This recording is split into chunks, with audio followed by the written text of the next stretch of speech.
The Christmas invitation. The park bench had become David Chen's refuge. Every Christmas Eve for the past 3 years, he found himself here, watching families hurry past with their shopping bags and bright smiles. The string lights overhead cast a warm glow that seemed to mock his solitude, twinkling like stars he couldn't reach. David pulled his coat tighter against the December cold. At 35, he had everything he thought he wanted. His company, Chen Technologies, occupied 3 floors of a Manhattan high-rise. His penthouse apartment overlooked Central Park. His bank account held more zeros than he could spend in several lifetimes. But success, he had learned, was a cold companion on Christmas Eve. The irony wasn't lost on him. He was surrounded by the city's holiday magic, yet he felt more isolated than ever. Phone calls from business associates didn't count as connection. Neither did the polite greetings from his doorman or the scripted holiday wishes from his assistant. 3 years ago, his world had shifted. His parents, the only family he had left, were gone in a car accident on their way to Christmas dinner. The traditional celebrations they'd shared, the warmth of their small apartment filled with laughter and the smell of his mother's cooking, all of it vanished in an instant.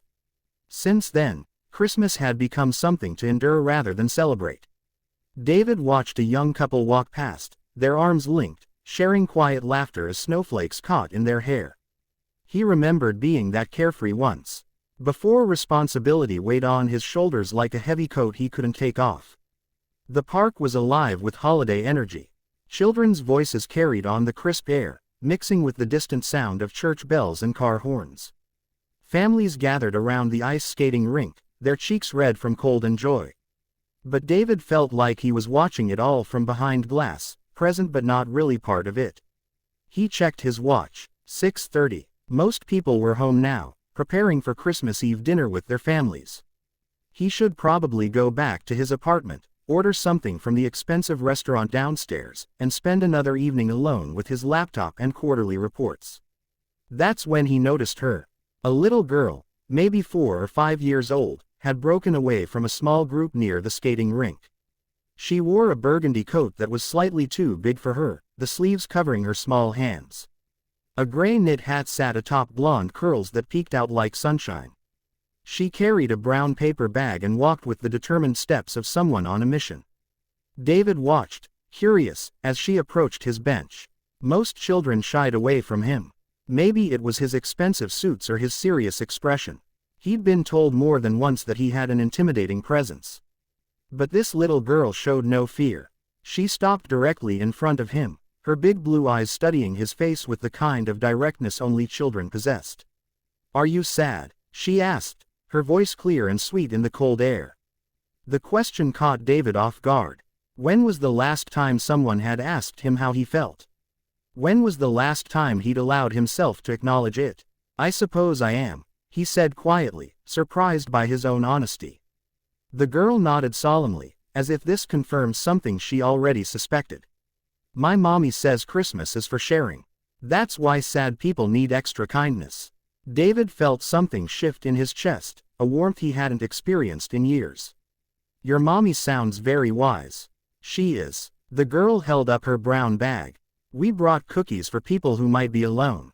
Want one?" She opened the bag, revealing homemade sugar cookies cut into star shapes and decorated with colorful icing. The smell of vanilla and butter wafted up, triggering memories of his mother's kitchen. "Thank you," David said, accepting a cookie. "That's very thoughtful." The girl sat beside him on the bench, her small legs swinging back and forth. "I'm Emma," she said. "What's your name?" "David." He took a bite of the cookie.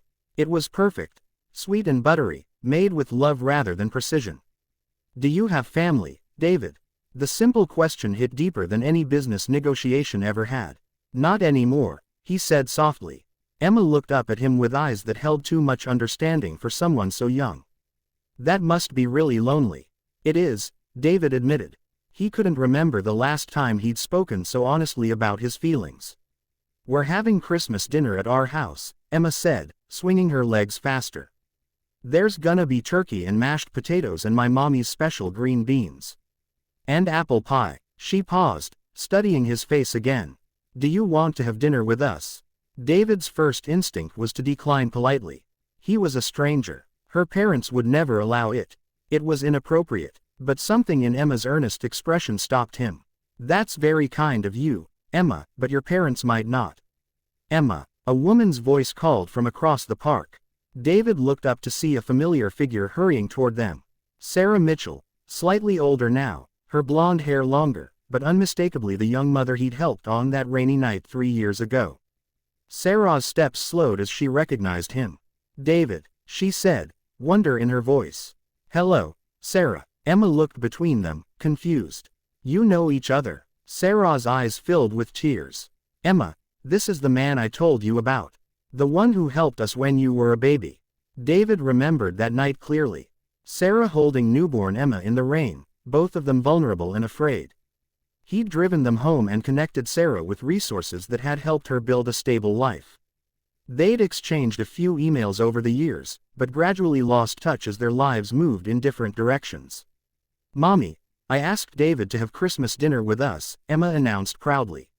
He's sad and alone. Sarah looked at David, and he saw his own surprise reflected in her face.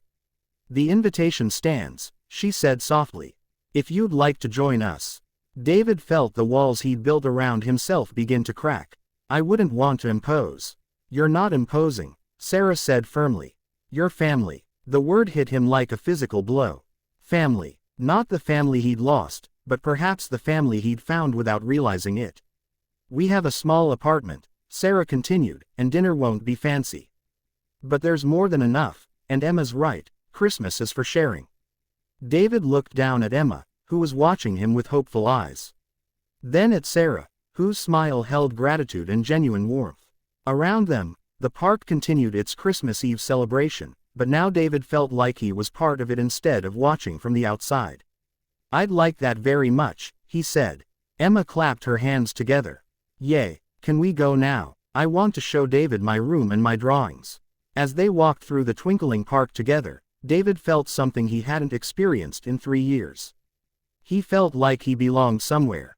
The loneliness that had weighed on him for so long began to lift, replaced by something lighter and warmer. Sometimes the greatest gifts come in the smallest packages. Sometimes a child's simple kindness can heal wounds that time couldn't touch.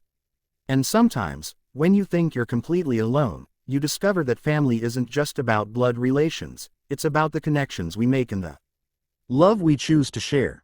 That Christmas Eve, David Chen learned that home isn't a place. It's wherever people care about whether you're sad or happy, whether you're alone or surrounded by love. It's wherever someone saves a place for you at their table.